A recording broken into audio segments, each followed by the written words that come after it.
नमस्कार, मैं हूं आपके साथ सोनिया चौहान। हमारी खास पेशकश खबर पड़ी है में आप सभी का स्वागत है। बुलेटिन का आगाज करते हैं बड़ी खबर के साथ। एमपी में ओबीसी आरक्षण से जुड़ी बड़ी खबर आपको बता रहे हैं, जहां 27% ओबीसी आरक्षण मामले में आज फाइनल सुनवाई। ओबीसी आरक्षण केस में विरोधी पक्ष ने कोर्ट से मांगा अतिरिक्त समय और आज दोनों पक्षों के बीच हो सकते हैं काउंटर आर्ग्यूमेंट। सुनवाई पूरी होने के बाद कोर्ट फैसला रख सकता है सुरक्षित। 14 दिन की सुनवाई के बाद आज ओबीसी आरक्षक केस में अहम दिन।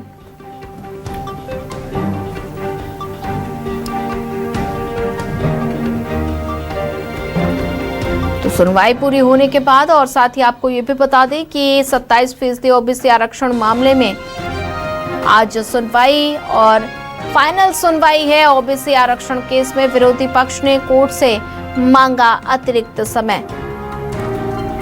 इसी पर ज्यादा जानकारी साझा करने के लिए हमारे साथ संवाददाता कुमार इंदर जुड़ चुके हैं। कुमार इंदर, 27% ओबीसी आरक्षण मामले में आज फाइनल सुनवाई होनी है। ओबीसी आरक्षण केस में विरोधी पक्ष ने कोर्ट से अतिरिक्त समय मांगा है और आज सुनवाई होनी है, क्या जानकारी?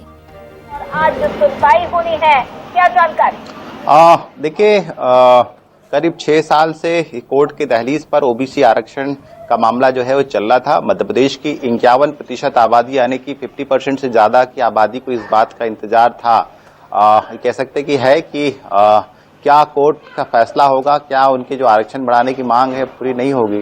तो कह सकते उसकी सुनवाई लगभग आज जो है वो अंतिम है और कोर्ट निश्चित तौर पर सुनवाई बहुत लंबी चली है तो फैसला रिजर्व करेगा। फैसला कब तक आएगा ये कहना थोड़ा सा अभी मुश्किल है, लेकिन आज जो सुनवाई फाइनल हियरिंग चल रही है मध्य प्रदेश हाई कोर्ट में, उसका आज अंतिम दिन है। हालांकि जो ओबीसी आरक्षण के विरोधी पक्ष के जो लोग हैं उनकी सुनवाई हो चुकी थी, लेकिन कल जो सुप्रीम कोर्ट के सीनियर एडवोकेट है अमन लेखी, उन्होंने हाई कोर्ट से दरखास्त की है कि उनको इस मामले में एक पक्ष कुछ और एड ऑन करनी है, तो लिहाजा आज वो चीजें फिर से रखेंगे और यदि ये पक्ष अमन लेखी का थोड़ा लंबा जाता है तो निश्चित तौर पर ओबीसी पक्ष के जो वकील है वो भी काउंटर आर्गुमेंट के लिए समय मांग सकते हैं। तो कह सकते हैं कि आज अंतिम सुनवाई का, फाइनल सुनवाई का अंतिम दिन है और आज देखना है कि आज क्या फाइनल काउंटर आर्गुमेंट में जो है वो रखे जाते हैं और क्या कुछ दलीलें दी जाती है। आपको बता दूं कि कल तक बता देते 14वें दिन कल लगातार सुनवाई दी है। आज 15वां दिन है जब लगातार इस मामले में हाईकोर्ट में सुनवाई चलेगी।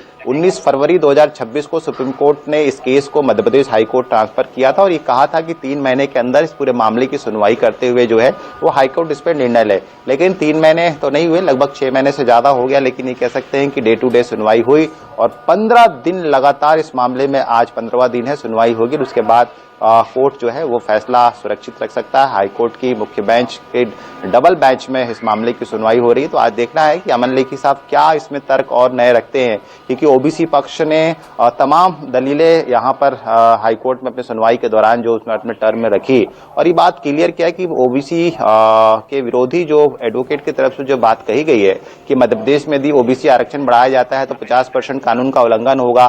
तो ये तमाम चीजें जो है काउंटर की गई कि 10% ईडब्ल्यूएस जब वर्टिकल आरक्षण लागू हुआ तो मध्य प्रदेश में 60% की जो सीमा है वो ऑलरेडी एक्सीड हो चुकी है। तो ऐसे में ये तर्क देना कि 50% का कानून का उल्लंघन हो कहीं से तर्कसंगत नहीं बनता। उसके बाद कई सारे अमेंडमेंट भी हो चुके हैं, कई सारे राज्यों का हवाला दिया जाकर जहां 70% से ज्यादा आरक्षण है। तो इन तमाम तर्क दिए गए। सरकार की ओर से भी कहा गया है, मध्य प्रदेश की कुछ रिपोर्ट्स है, आयोग की रिपोर्ट है, वो भी सरकार की तरफ से पेश की गई है और ये कहा गया है कि मध्य प्रदेश में जो आबादी है उस हिसाब से अनुपात में उनको आरक्षण जो है वो बढ़ाया जा सकता है। तो सरकार की दलीलें भी हो चुके हैं, पक्ष विपक्ष दोनों की दलीलें हो गई। आज फाइनल आर्गुमेंट है। आज मध्य प्रदेश हाईकोर्ट पर अहम नजर, ये कह सकते हैं कि मध्य प्रदेश की आधी आबादी की नजर मध्य प्रदेश हाईकोर्ट पर रहेगी कि आज क्या कुछ होता है और कोर्ट का निर्णय क्या निकलता है। तो बेहद इंपॉर्टेंट दिन है आज, कह सकते हैं ओबीसी आरक्षण के मामले में और सरकार के लिए भी कि सरकार की दलीलों से हाईकोर्ट कितना संतुष्ट हुआ है, ये देखने वाला होगा आज फाइनल आर्गुमेंट आज सुनवाई के दौरान। जी बिल्कुल कुमार इंदर, बात की जाए तो आज दोनों पक्ष के बीच काउंटर आर्ग्यूमेंट भी हो सकते हैं। तो ऐसे में दोनों पक्षों की तरफ से क्या कुछ इस पूरे मामले को लेकर दलीलें रखी गई हैं? देखिए, जैसा कि ओबीसी विरोधी पक्ष के जो एडवोकेट हैं उन्होंने शुरू से एक चीज कही, इंदिरा साहनी जजमेंट हो, दूसरे जजमेंट हो, जिसमें बात कही गई है कि ओबीसी की जो सीमा है, माफ कीजिएगा, जो आरक्षण की सीमा है तीनों कैटेगरी मिला के SC ST OBC मिला के 50% से ऊपर नहीं होना चाहिए, संविधान कहता है, गाइडलाइन कहती है। लेकिन काउंटर में ये तर्क दिया गया है कि सरकार ने ही, और इवन ये कहे कि हाई कोर्ट ने ही, सुप्रीम कोर्ट ने ही कई बार अपने ही कानून को बायलॉस किया है, मतलब उसको क्रॉस किया है, क्योंकि सरकार ने ही कानून बनाया और सरकार ने ही जब EWS आरक्षण लागू किया तो OBC आरक्षण की सीमा 50 से बढ़कर 60 हो चुकी। तो ये बात भी हाई कोर्ट में तर्क दी गई कि सरकार ने ही अपने कानून को बायलॉस किया है, कोर्ट ने ही अपने कानून को बायलॉस किया है। तो कोर्ट भी इस बात को समझी और EWS आरक्षण को लेकर भी कुछ चीजें थी कि हॉरिजॉन्टल है, वर्टिकल है, तो इस चीज को भी तर्क OBC पक्ष के वकीलों ने किया कि सर ये 10% आरक्षण जो है वर्टिकल आरक्षण है, इसलिए ये तर्क कहीं से भी तर्क संगत नहीं है कि 50% से ज्यादा सीमा नहीं टूट सकती। ये सीमा टूट चुकी है, कोर्ट ने इस बात को माना और इससे सहमत हुआ है। तो ये तमाम चीजें, दलीलें दी गई है। मध्य प्रदेश की आबादी का हवाला दिया गया, MK नागराजन रिपोर्ट का हवाला दिया, और अंबेडकर यूनिवर्सिटी के जो रिसर्च रिपोर्ट थी वो भी पेश की गई है। तो तमाम रिपोर्ट्स और तमाम इस तरह के डाटा जो है वो हाईकोर्ट में पेश किए गए हैं, और कह सकते हैं कि ओबीसी विरोधी पक्ष के पास एक ही लाइन है, ये एक ही तर्क है कि 50% से ज्यादा आबादी नहीं होना चाहिए, लेकिन उसके काउंटर में बहुत सारी चीजें जो है विरोधी पक्ष ने रखी है। तो आज फाइनल आर्ग्यूमेंट है, देखना है कि क्या अमन लेखी नया इसमें जोड़ते हैं, वो भी एक इम्पोर्टेंट होगा। ठीक है कुमारिंदर, आप पूरे मामले पर नजर बना के रखिए, आगे पे आपसे अपडेट लेते रहेंगे।